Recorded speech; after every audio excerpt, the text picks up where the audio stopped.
Hello, everyone, and good whatever moment of this wonderful day you are enjoying on your time zones. It is a joy to welcome you into today's conversation, part of our bonus April series, the inclusive workforce. We will be spending the next hour talking about beyond the binary and how can we create gender inclusive workplaces. My name is Minola Jacques. I will be your co-host for the next hour. We have, as usual, Jessa backstage taking good care of us. And I would just like to start us off with a big request for help from everybody in the audience. If you can just drop out a few notes in the comments, just let us know maybe where you're listening in from or where you're watching us from. And that will help us, just sigh relief over knowing we're not trapped in some internet back loops and everything is up and running from the technology point of view. And also we will just travel around the world through your notes. Now I will ask Jessa to help me bring our speakers on stage, and while they're settled into their boxes, I will just encourage everybody in the audience, consider this conversation just as much yours as it is ours in the panel, because inclusive workplaces can be such individual journeys, such individual experiences. We would love to hear your own thoughts, your own ideas, your own experiences, and you will just help this community learn from each other and just become better and brighter. Now, what we will do, we will start off maybe with just a small logistic asks now from the panelists. When you are not contributing, if you can kindly mute yourselves, because that would keep us safe from any echoes and letting the cat out of the bag. That's also my secret cue that you want to jump into the conversation. So thank you so very much. Now we will start off with, I will pass the e-mic around clockwise as you appear on my screen. And I will ask you to first just shortly introduce yourselves. And secondly, could you just share with us what makes this topic so meaningful to you personally that you said, I'm going to take 1 hour of my time and energy and insights and show up for this conversation. Kim, it's so good to see you again. Thanks, Vanilla. My name's Kim Lee, and this topic is a passion of mine. I am an ally of the community, and when I had worked previously at a company called Power School, I was very engaged and involved with the ERG, the Pride ERG, and it was became acutely aware of some of the challenges that I think that there are more biases, unconscious or conscious, that occur. So I championed a lot of these initiatives there and continue to champion them going forward. Thank you so very much. Irfan, it's so good to welcome you on this panel.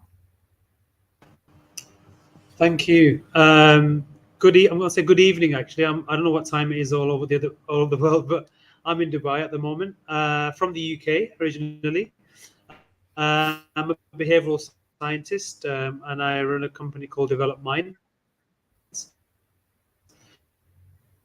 My interest in this years. I mean, I've been working in D&I for the last 20 years across a range of different organizations, and my interest is in behavior change, and working across organizations. One of the things I've always realized is that we sometimes try and change behavior before we try and change ideas. And having worked with organizations in the UK, I don't know if any of you kind of know them, Stonewall, and they obviously work on the kind of LGBTQ plus side of things. And so I was kind of responsible in the organizations that I worked in to kind of help the organizations that I work with to change their ideas and systems from one kind of perception to another, and kind of try to change behaviors. And ever since, I've been kind of working in the space of behavior change, not just in this area, but across the inclusion space. I will just let you know that every now and again for a few seconds, your audio comes through a little bit hiccupy. So in case I will ask you to repeat something, just know that it's because of that. So thank you so very much. Alex, it's so good to see you. Welcome to this conversation. Kia ora, Manola. I'm Alex Howison, and I'm coming in very early in the morning from New Zealand. Really, really grateful to be here. Like Kim, I'm an ally. I've been and Ifran been working in this space for a very long time. My passion for this is, I work in human resources people, but also in health and safety. And one of my passions is around having that integrated psychological safety in workplaces. So, from the full range of creating the narrative with regards to, it's the law. And I suppose we don't want to talk about that all the time, but it's there. But also workplaces. My passion is workplace should be a place where people are absolutely guaranteed that safety, whoever they are, bringing their full self to work. And I think that too often we forget that is the place, actually, by law, that's protected for people to be able to come and be themselves at work. And be able to have those journeys at work. So, that's me. It totally hugs my heart just to see the diversity on the screen. I'm actually hosting you from Switzerland, so we are covering between the four of us. We are covering the time zones and the globe. Before we get deep into maybe strategic and more technical conversations, I would really invite the three of you, just give us a tour through the lens of our topic today. What does a truly meaningfully inclusive workplace look like, sound like, feel like? And I always go diagonally. That's my good luck move for the first question. So Irfan, I will ask you to go first, and then Alex and Kim, the unmuting competition will be officially open, and you just build your conversation. So Irfan, please. Thank you, Manora. First of all, can you hear me? Just a quick check. Is everything? Can you hear me? Okay. It's a bit challenging, but let's go agile, not fragile, and see if we need to fix something on the go. Okay. So an a truly inclusive work environment. I mean, one of my kind of key things when I think about inclusion is safety and authenticity. I have myself being kind of from a kind of British Pakistani background, Muslim background. I always remember the times where I've had to hide and cover an aspect of who I am in the workplace. And so for me, a truly inclusive workplace is one where actually people can truly be their authentic self and then truly contribute the talent that comes with who they are. And I think that's where sometimes we don't always think about the individual. We sometimes, how do you kind of allow people to kind of really move beyond their fears, move beyond their insecurities, and how does the culture that they work within allow them to really come out? So I think that's one aspect of it. But I think, and there's many others that we'll kind of obviously talk about, but I think authenticity, to truly be who you are, I think is really important. Thank you. Let's see where we go next. Alex. I think I'm a really big proponent of publishing. So it should be extremely visible everywhere, what your company is standing for and why it is, and making sure that you are bringing people out and champions in the workplace. So it's part of the everyday conversation, be who you are. One of the parts that we brought in at Sky over the last couple of years was be yourself with skill. So because they're always that, don't bring everything. It is still a workplace, not your lounge room. But it has fostered quite, and it's all over the walls. It's on our websites, everywhere, and we have lots of different sort of community groups within the organisation where people can feel a part of as an ally or however they come. And I think that being a demonstrable part of the organizational culture is extremely important. And, I know that saying of, being loud and proud, it's really, really important. And I think that everybody's speaking in the same way and calling it out in a gentle and safe way and an educative way is really important as well. So it's fostering that culture of continuous learning. And as Ifran said, I think that authenticity, say, I actually don't know. I don't know anything. Help me understand, is extremely important. Kim. So I think, both are absolutely correct. I mean, you should be able to go into a workplace, and, we don't know all of the different communities. So I might show up as a Caucasian female, but, there's a lot more to me than who I, this. And getting to know and respect and understand that, I talk about, especially with all of our virtual, we have a lot going on behind us that you don't see because we have blurred backgrounds, or, and that's not a literal statement. It could be, but it's more figuratively. And respecting that, and being aware and being, just open to learning more. As I said, when I was part of the sponsor for the ERG, there was multiple, but for the Pride one, it was definitely, understanding that the she, her means a lot. And that goes a long way as far as kind of building that awareness and acceptance and inclusivity, changing, learning that saying hi guys, as much as that might be, natural, it's not inclusive. And so it's the little things as well as those big things, so that when I come into a meeting, I don't, or interaction or a discussion, that I don't feel like there's those microaggressions. I would really love to take this conversation a little bit deeper, but with a small spin to it.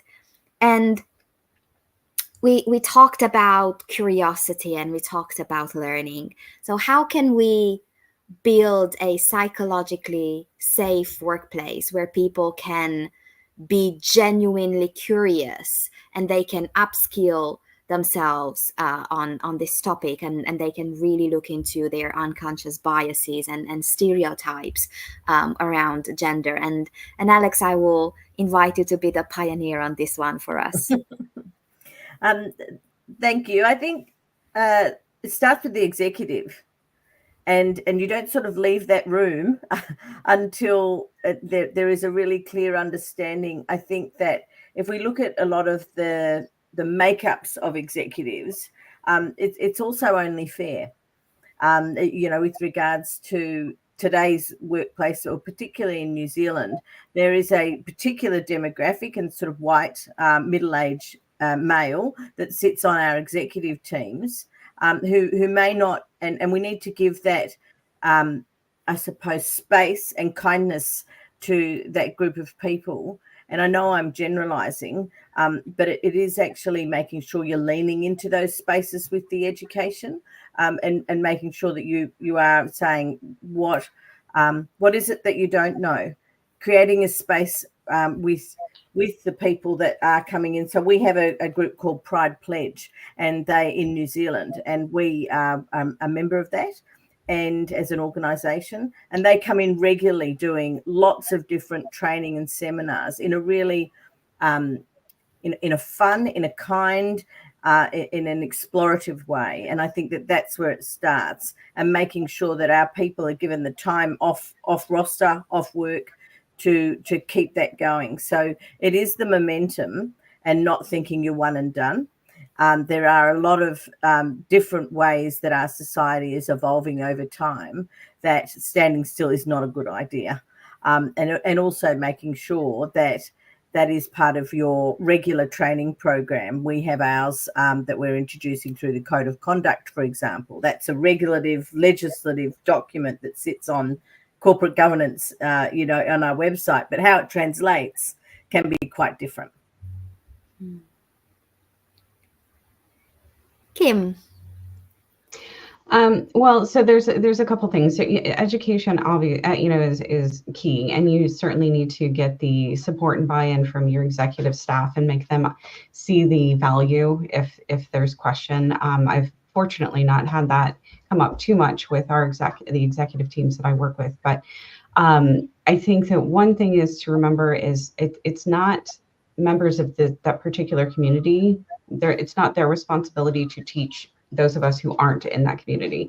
And I think that I've seen that become a challenge when we're having a lot of like when George Floyd and all of those riots, there was a sense of, well, tell me what this means. And it's really not that. And so kind of refocusing that and providing as an employer, providing those opportunities to learn outside of, just asking your friend that might be part of that community, and being, just putting yourself in those shoes with empathy, when there, as rules and laws and all of these different things that are going on, particularly in America, but I think it's not just limited to us. We're having all of this kind of culture clash shift, and being respectful, and I call it grace and space for people to express how they're feeling, and then it's my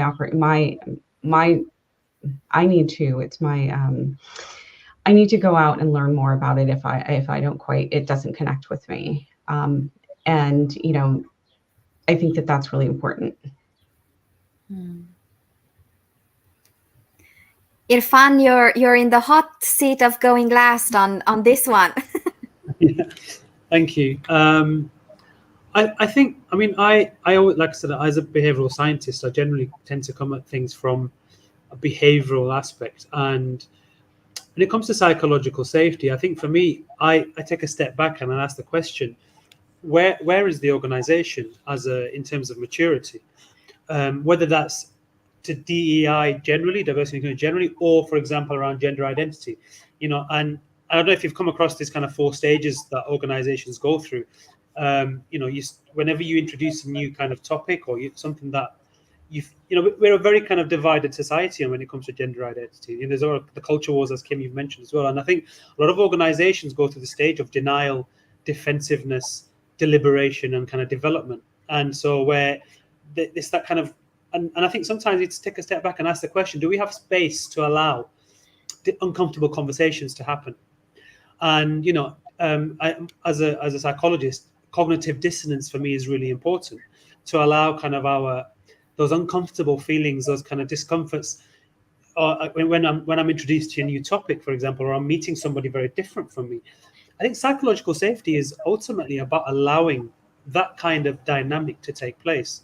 And so I've been in sessions that I've done for leadership teams where I've tried to create that kind of environment, and I'm not kind of going there and preaching. I'm saying, look, let's have a reflective and observational kind of conversation here.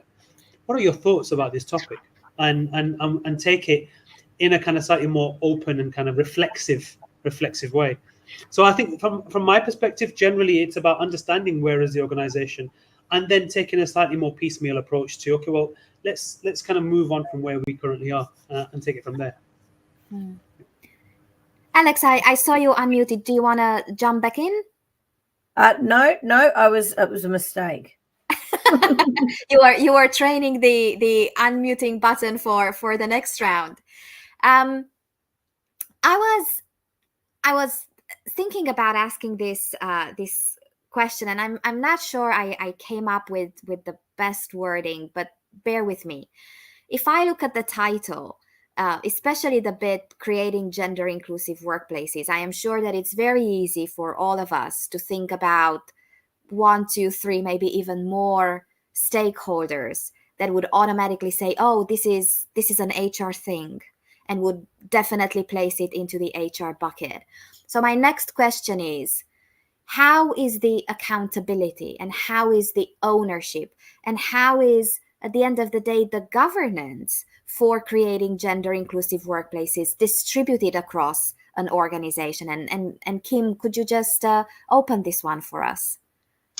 Yeah, so it's not HR's responsibility. We're not the managers of culture and diversity, although we're champions for it, and we have the policies and compliance and all of those things that do fall under our purview. But I think that it's really important to help people understand the return on that investment, or that open mindset. First, it's a growth mindset. You learn a lot about people, a lot more than, there's so much more about each and every one of us than comes across, and that engagement. So helping somebody understand, so one thing is I'm actually an introvert, even though I jump on and do these.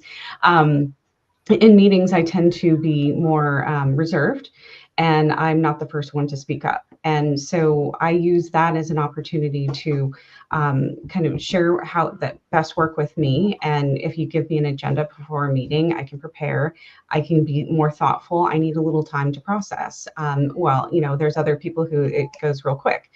The same thing about, if you're speaking about, we just had Ramadan, right? So if you are aware of folks that are fasting, perhaps don't have a lunch meeting where you have all kinds of food and things like that, because that is not inclusive. That, while they do that for for part of their religion, and it's definitely a refreshing renewal, all of those positive things, still sitting in a conference room with a bunch of people eating is really not comfortable. So being aware of those things and putting yourself in those shoes and helping leaders and managers and coworkers kind of see that, and continuing to drive that conversation.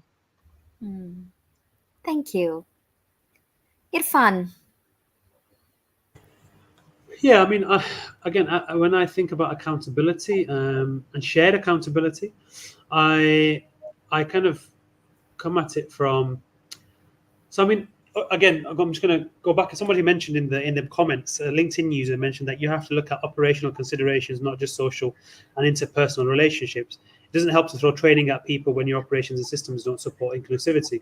There's this framework that I work with, which is basically goes like this. You've got ideology at the kind of top, which is where all behavior, all of our systems, all of our kind of everything comes from. So ideology might be, racism is an ideology, sexism is an ideology, right? It comes from somewhere, it's developed, it's been designed by human beings from somewhere. Those things infiltrate into our systems. So what this person is saying, systems around, your hiring systems, your educational systems, et cetera, et cetera. Then you have the interpersonal part, which is the one we often focus on most, the behaviors. You can't say this or you can't do that, and so forth. Then we have the internalized element. And the internalized element is me and how I internalize the messages that I get from stereotypes or from my environment and so forth. And I think understanding that framework and understanding that when we think about some of these topics, we need to come at it from different levels. And similarly with accountability, and sometimes we start off with leadership, which is absolutely right. They need to model behaviors. They need to kind of have buy-in. And we do throw training at things. And just as someone who kind of does a bit of research on this, training is the least effective intervention on its own. And so how can and so in a way, what you need to do is kind of create a start with what are the shared values, what are the shared goals, what we want to achieve, and get people to buy into those shared kind of factors. And then we start moving out into those additional things that I'm going to learn about now. Maybe I'm going to educate myself about, whether that's gender identity, whether that's racism or whatever. But what are the shared goals? What are the things that we have in common? And start having conversations about those organizationally. Get people to kind of internalize some of those things. And I think accountability then comes through reflection and internalizing. How might I relate to something or somebody else? And then bring in the difference. And then generally that's how I will approach it strategically. But yeah, that's my thoughts. Thank you. Alex. And look, that's a really good point. And I think personalizing it in terms of making the environment safe for people to be themselves first, and shared experience. How did this make me feel in a group of peers who said, "Oh, I would not want to make you feel like that." And creating those shared spaces with regards to, but keeping them open. And I think if Fran used this word framework a couple of times, that's absolutely correct.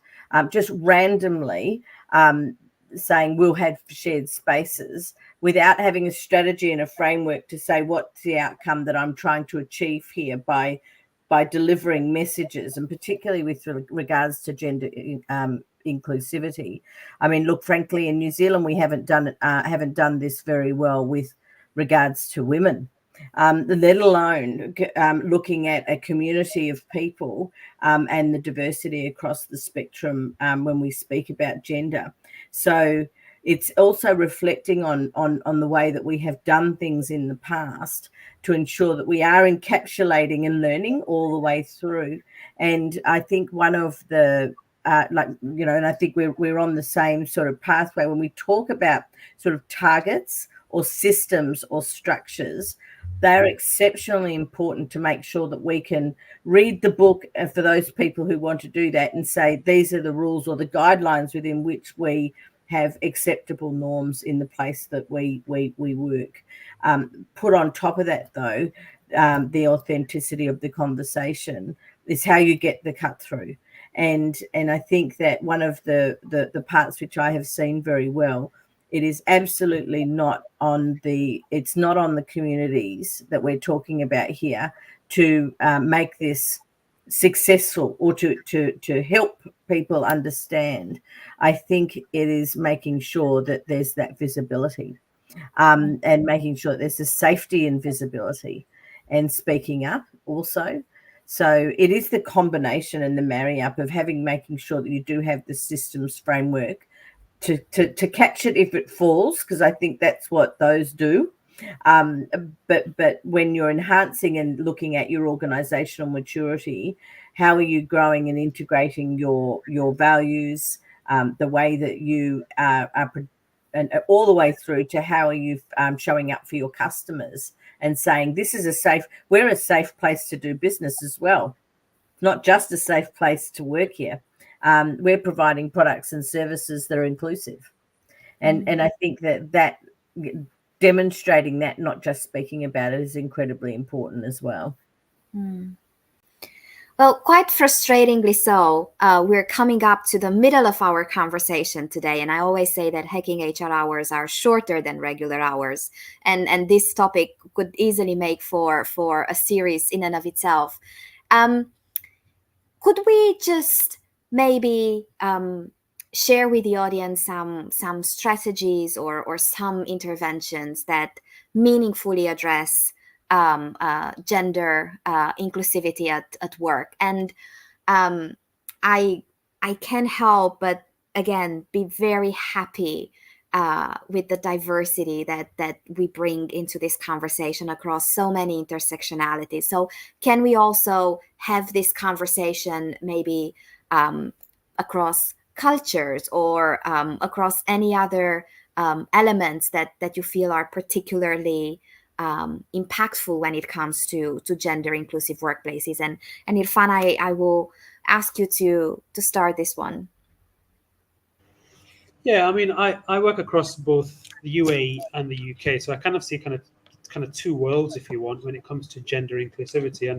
And to be honest with you, when I came to the UAE first, I had a lot of assumptions which were wrong as well. And when the conversations around gender is a very different conversation, different type of conversation that we have in the UAE, and so a lot of the times, I guess, a lot of the questions I get asked is how do we change the attitude and the perceptions around and how people understand gender generally and gender inclusivity in organizations. And again, I bring a behavioral side to it, and I just want to share a kind of a behavioral science model that you can apply to behavior change if it's behavior change you want. So for example, if you want to go from a toxic culture to a kind of more psychologically safe culture, what might you do? And in terms of how people generally change behaviors, there's a real famous model called COM-B, so COM-B. And what that basically says is that for people to change effectively and sustainably change behavior, so whether that is how we lead and how we create an environment, for example, for our teams around gender inclusivity and so forth, the first thing is you have to have capability. So capability might be physical capability, it might be psychological capability. So that might include an element of education and training. So if we're asking people to be more gender inclusive, do they know what they are doing? Do they have that capability and that kind of understanding, that competence around gender and understanding of it? The next part is opportunity. And so so you've got this knowledge and you've got this capability. What about the environment, the culture, the systems? Do they support this competence to come through, right? So, for example, I want to be inclusive in gender. Do my hiring systems allow me to hire inclusively, with whether that's using anonymous names or CVs or whatever that might be? And then the final thing is probably the hardest, and it's not, it's motivation. Do people have kind of intrinsic motivation, or is it extrinsic motivation? And I guess it's, extrinsic motivation is us telling, maybe a leader saying, right, we've got to do this because it's the right thing to do, is a business case for it. And I'm sitting there thinking, all right, yeah, okay, maybe I need to kind of get on the bandwagon, so I'm following the crowd. Or is it intrinsic? How do you find a way for me to kind of internalize this problem that might exist and relate to it? And so for any behavior to change, from a behavioral science perspective, there's many models out there. One useful model approach to take is this idea of capability, opportunity, and motivation, and then apply that in your interventions if you take an interventionist approach. So I'll kind of pause there. Thank you. Alex. I think that I'm loving it, Irfan. Thank you. I'm writing down here. I'm going to be Googling away after this. So thank you very much. Everyone loves a good framework. For me, it is that, again, we've been talking a little bit about the marry up between the frameworks and then the I suppose execution of it. So I like to think of things in HR and particularly around safety to make sure that you have an outcome. Why don't we look at these things as projects? We are trying to achieve something, be accountable for delivering parts of that project. And I think sometimes the HR community can be criticised, I think a little bit unfairly, for putting things in without having any payback, for example, or return on investment, or basically, it's a good thing to do and not linking it to things. So I think the key is to actually make sure that you are hooking all of these strategies to your corporate purpose statements, making sure that this is just one part, but it's an important one.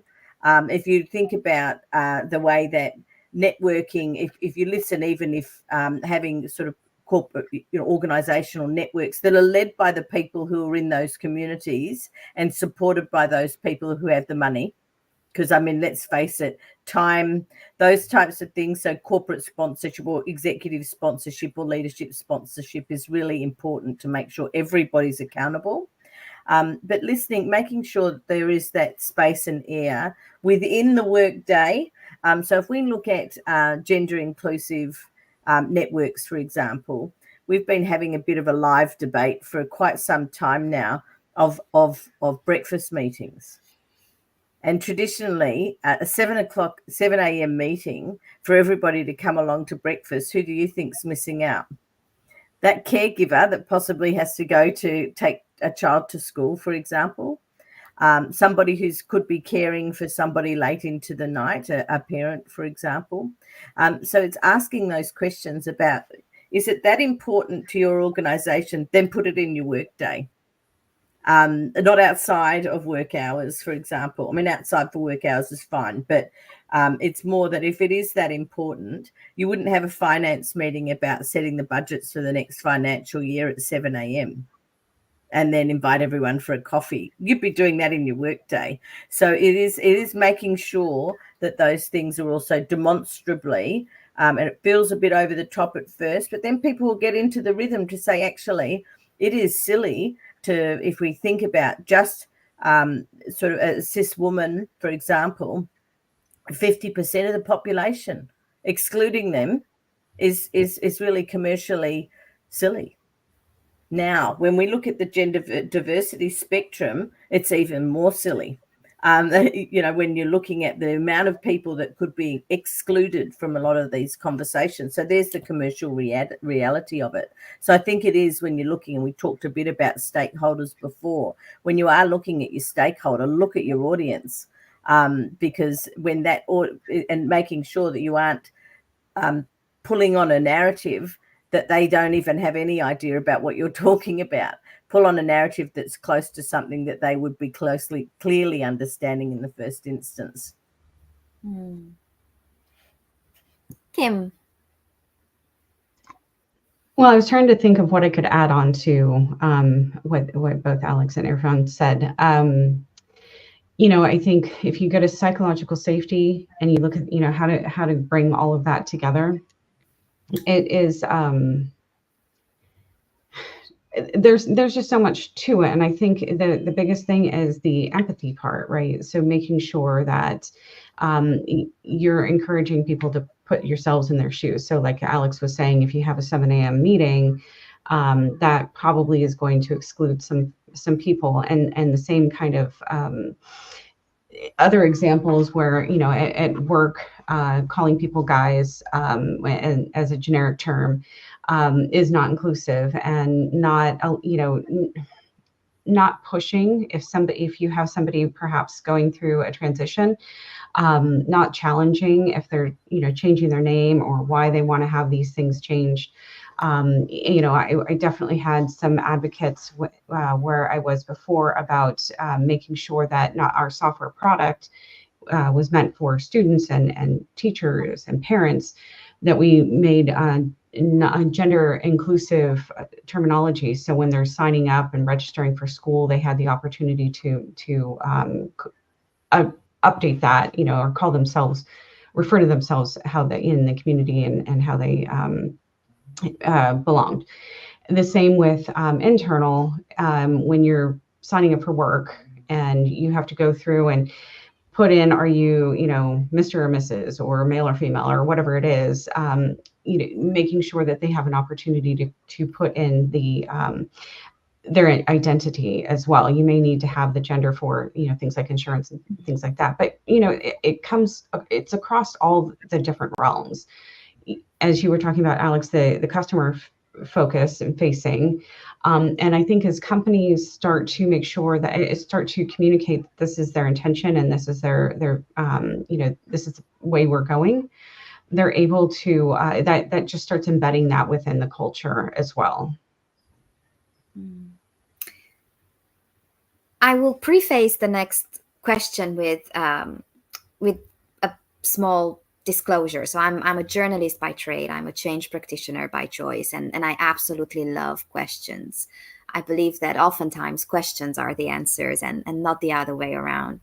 So I was sitting here becoming more and more curious whether, do you have a signature question or do you have a question that you ask within gender related conversations within workplaces that unlocks a particularly meaningful line of reflection? Or have you been in a situation where a question really opened a new space for meaningful engagement with that workplace? And I will give you just a few seconds to think about that, and welcome everybody who joined a little bit later. And if you feel that you missed out on a great conversation, then yeah, you're absolutely correct. But you can always go back and check the recording and share it with others. So a signature question or a particularly powerful question that you used in some of your interactions. Irfan. Let's start. Yes. Yeah, I mean, I especially, I always ask questions around, at the very beginning of conversations, especially if it's in a development sense or if it's just general conversation around coaching or something, around vulnerability and experiences, lived experience. So I often ask, I'll give you an example. I did a session with some senior leaders once, and I asked the question.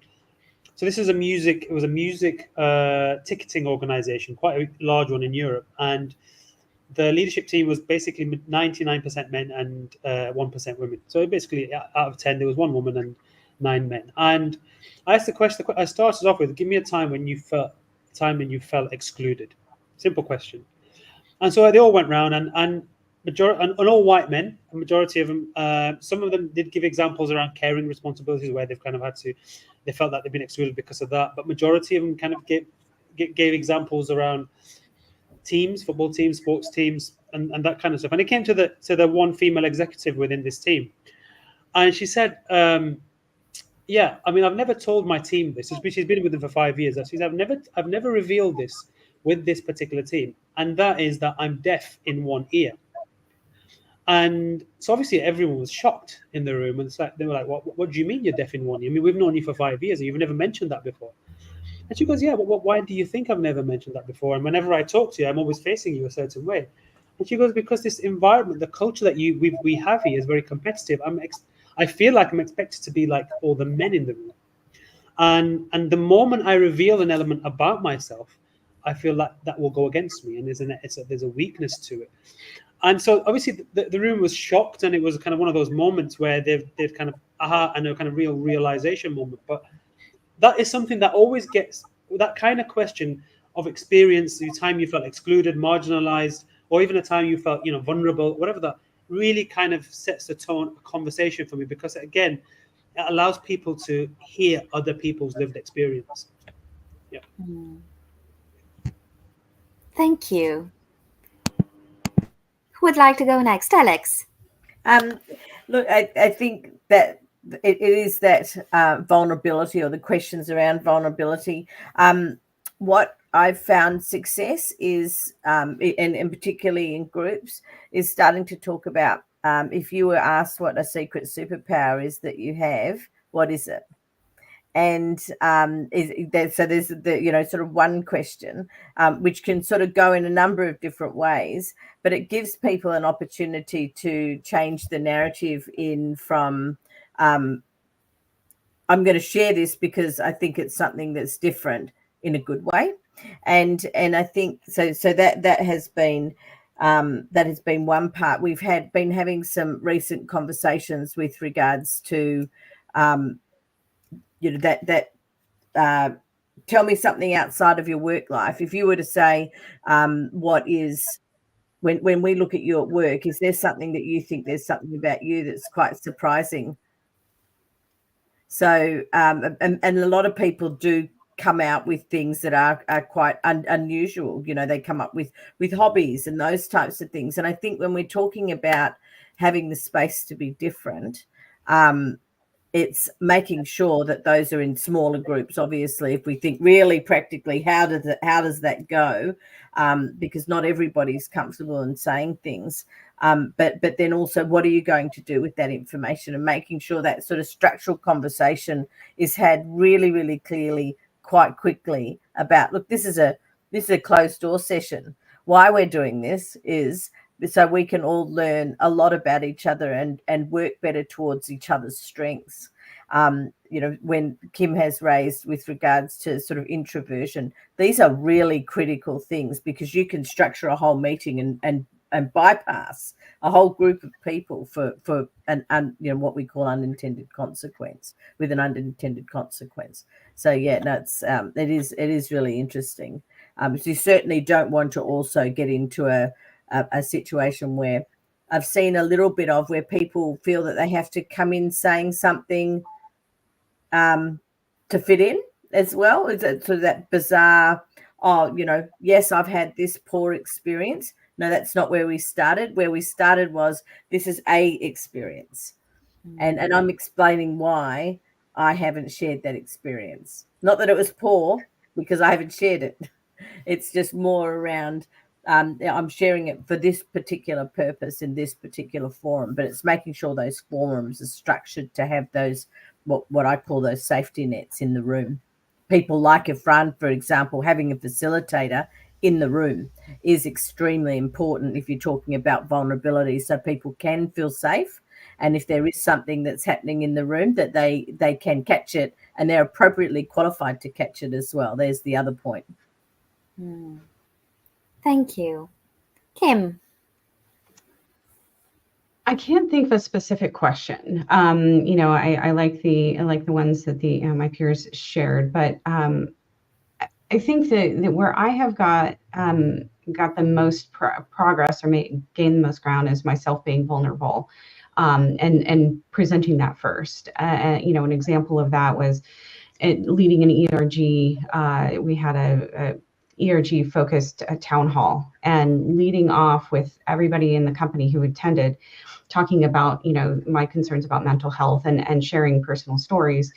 opened up a flood of people feeling comfortable to share their stories. Now, it was focused specifically around mental health, but I've also found that in my teams, that myself being vulnerable and open kind of opens the door for them to feel safe to be the same. And it makes, that you learn so much about each other that way. Can we share with everybody in the audience today or later some practical examples on how companies can not only recognize and nurture gender diversity, but even celebrating it? And Alex, would you like to give it a go? Sure. Well, I'm a single mum, and so I think, insofar as putting some of that that humor towards it, actually, and being, I think we've talked about that demonstrable difference, people in leadership having that ability to stand up and say it in public, say things in public, and also then talk about, and what does that mean? Sometimes in a traditional sense, sometimes I have this incredible paranoia about being unreliable because there's just me. If caregivers fall over, then so do I. And it's talking about villages. So yeah, that would be from me. Thank you.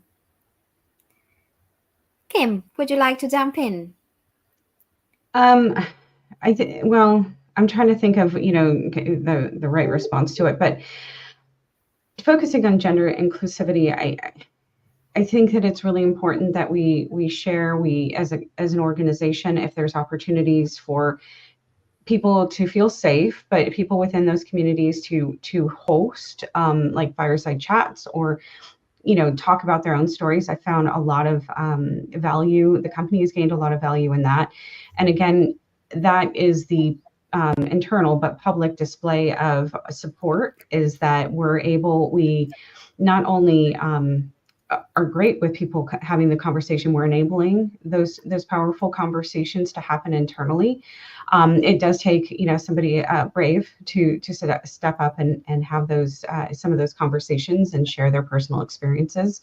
But if you can foster that community and that safety and that opportunity, it does go a long way for people to learn more about the topic, obviously, whatever the specific topic is, but learn more about that community in a safe space to ask some questions. Of course, you always have to put in the rules, rules of engagement. This is because most of these are very sensitive topics. So, but I've found great value in that.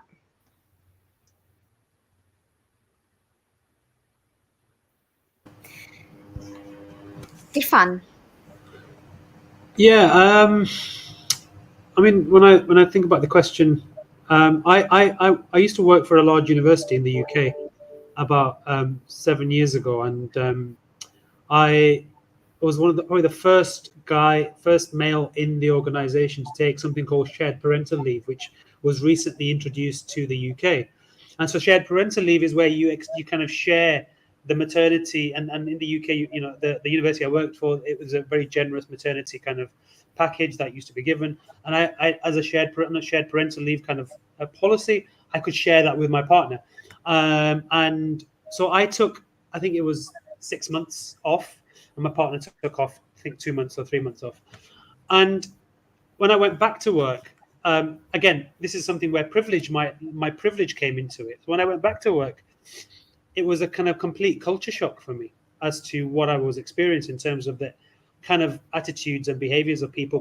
For someone coming back from leave linked to shared parental leave, this idea that, you've just been on a big holiday, and I guess the lessons we took from that and how we applied was that we said, okay, well, we need to create some conversations around gender itself, because often conversation around gender equals women, and how do we reframe the gender conversation? And I think Kim mentioned a lot of fireside chats and things like that. I think those kind of things were really, really useful for us to just reframe what we mean by gender. So every year, obviously, we have International Women's Day, and what we found was every single time there was always the events were always filled with women, and I guess we said, well, okay, how do we bring in more diversity around gender within that space as well? How do we bring in more men, for example, to kind of come and have a conversation and talk about gender identity and gender from their perspective? So yeah, absolutely. I think sharing examples, real examples, is really powerful. And this one last thing is just sometimes remove the word gender and just focus on experiences and say, okay, well, have you ever had this experience? And you get people say, yeah, I've had that experience, or I've had that experience, and I've had that experience. And say, well, you know what, this is how women experiences, this is how men experiences, or this isn't, and so forth. So, so yeah, that's my kind of two pence worth. So we are 10 minutes away from saying goodbye, and I would really like to put the last leg of our conversation to best use. And I was thinking about making this a open topic question. Is there anything related to our topic of today that we didn't get to cover through the slices that we touched on until now that is particularly important for you, that is particularly meaningful to you, and you would just like to put it out there for the audience to either get inspired by it or reflect on it or even action on it? So free topic question, anything related to what we discussed today that you want to just gift the audience with. Alex. Probably the discussion with regards to gender diversity and making sure we don't stop it. I think the community, particularly with regards to diversity and gender, is a topic that's going to be quite enduring. As I said, I don't know whether or not, and it's particularly where I am, we haven't done particularly well with women. So if that is the starting point, we have to keep going. We have to put more of a lens, and particularly with regards to gender diversity, and what that actually means, and how we do set up our systems, particularly across the spectrum of genders, ensuring that we don't have we aren't providing workplaces where someone has to explain themselves, or worse still, defend themselves about who they are, and particularly on the gender diversity spectrum.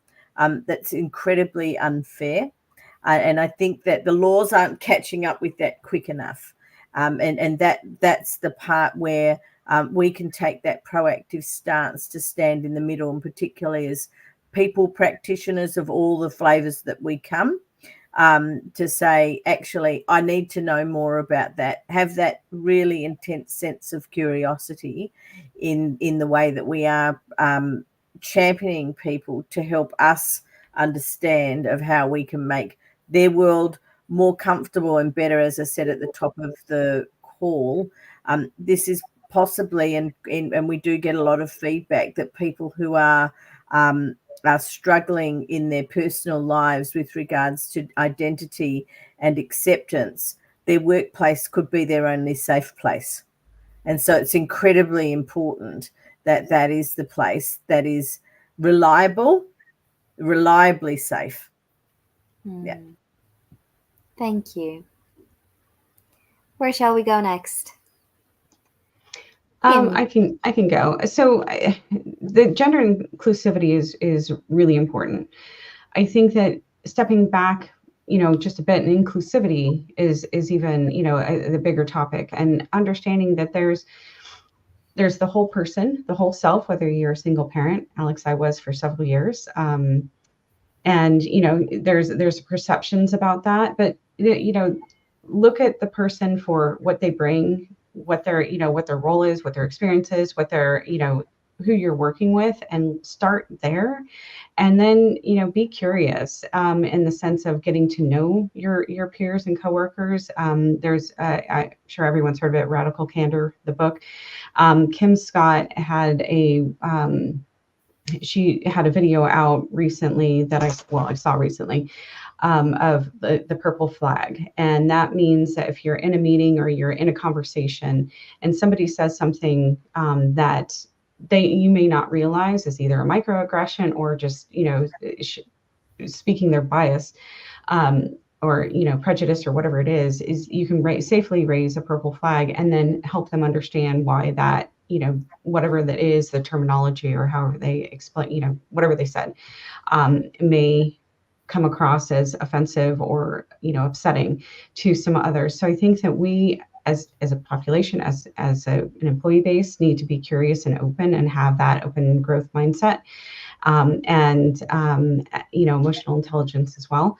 And as for inclusive, and then also just focusing on the human, not the woman coworker or the trans coworker or the gay coworker or the Muslim coworker. They're your coworker, and that's first and foremost, and everything else just makes them really dynamic.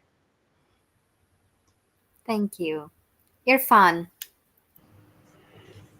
Yeah, I mean, both Kim and Alex, some really, really kind of amazing kind of advice. I mean, just from my perspective, just to finish it off, is one of the things that I find when I was in-house as a D&I kind of person and externally working with organizations is sometimes we probably need to just remove the language barrier of D&I itself and the terminology that comes with it. And what it does is that a lot of the time we found that it scares people off. So I'll give you an example. If you have a newsletter and it's a D&I newsletter itself, we used to get less engagement with that than we did with the mainstream newsletter, where you actually embed D&I stories or experiences. And I think sometimes removing the labels and the language and reframing it as a human thing, as kind of Kim alluded to, I think it's more kind of helpful, especially if the organization is still in that very early phase of, and I'll go back to that first part, of denial or defensiveness. So yeah, I think it's just finding ways to say, okay, well, how can we have this conversation about, experiences of our systems of hiring, experiences of our culture around, I don't know, meetings, or people being able to, experiences around caring or whatever that might be, and kind of almost try to frame it as, well, anyone could have this problem or could have this issue, even though we know that data tells that some people are more likely to have it than others. And it's kind of just bringing it in a slightly different way. Reframing, I think, is really important sometimes around these conversations. Otherwise, I think people kind of straight away, as soon as they mention diversity or inclusion or gender, subconsciously it's an association with political correctness or whatever that might be. So how do you avoid that and kind of jump over that hurdle before it even kind of raises itself? So, yeah. Well, you left me with 3 minutes, and I will use these 3 minutes for the wrap up mic drop round of answers, but otherwise no pressure. And my last question to all of you and each of you is, as you sit in the current conversations that you have around gender inclusivity within the workplace, what is the one thing that gives you most hope and inspiration and motivation? What do you pick up from the conversations that makes you move forward and still keep this conversation ongoing? And we will do counterclockwise from how we started. So that means that, Alex, you will go first. I think I think what heartens me in our down in New Zealand is this energy around pride, and I think that the fact that there is a community that is celebrates diversity on such a public scale gives me a huge amount of hope, that there is a really courageous and strong group of people of all ages, because I think that age diversity is extremely important, that we are breeding a group of kids that are in this country that are comfortable to say who they are and to stake their claim on identity. I'm really I'm really pleased about that, and that we haven't, I suppose, weaponized activism in any way in this space. I'm really pleased about that. So I suppose, that makes me really, when I look at my small child and just think, actually, I really do think that there could be parts of this world that are going to be something that I'm really proud to have been a part of, that he can walk into later in life. Thank you so very much. Irfan.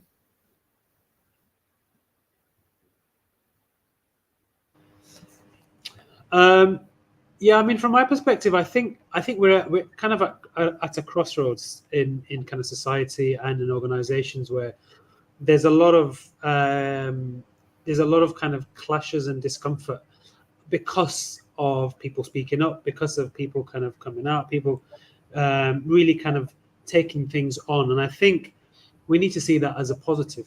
And I think we need to kind of see the fact that we have this, a lot of the conversations we're having, whether that be around gender identity, whether that be around some of the other topics, and someone's mentioned age diversity is often overlooked, absolutely. And I think, and the intersectionality, right, of these things.